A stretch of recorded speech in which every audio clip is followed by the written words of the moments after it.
ଖୋର୍ଦ୍ଧା ବଲାଙ୍ଗୀର ରେଳପଥ ପ୍ରକଳ୍ପରେ ରେଳ ବିଭାଗକୁ ମିଳିଛି ବଡ଼ ସଫଳତା।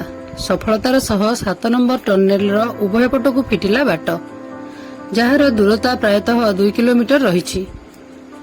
7ଟି ଟନେଲରୁ ବୌଦ୍ଧ ଜିଲ୍ଲାରେ 4ଟି ଟନେଲ ରହିଛି। ଆଜି ଇଷ୍ଟକୋଷ୍ଟ ରେଳ ବିଭାଗର ସିଓ ଏଜି ଶ୍ରୀନିବାସଙ୍କ ଉପସ୍ଥିତିରେ 7 ନମ୍ବର ଟନେଲର ବାଟ ଫିଟିଛି। ଖୁବ୍ ଶୀଘ୍ର ଏହି ବର୍ଷ ଶେଷ ସୁଦ୍ଧା ସବୁ ଟନେଲର ଉଭୟ ପଟକୁ ବାଟ ଫିଟିବ ବୋଲି କହିଛନ୍ତି ସିଓ।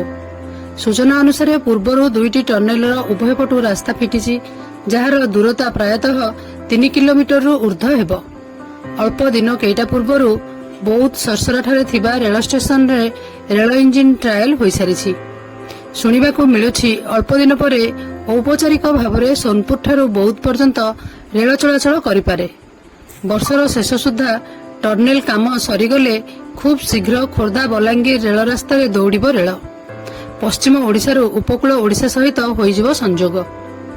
ବୌଦ୍ଧରୁ ବୈଦ୍ୟନାଥ ସାମଲଙ୍କ ସହିତ ଚିତ୍ତରଞ୍ଜନ ସିଂଙ୍କ ରିପୋର୍ଟ, ମୋ ଜିଲ୍ଲା ଖବର।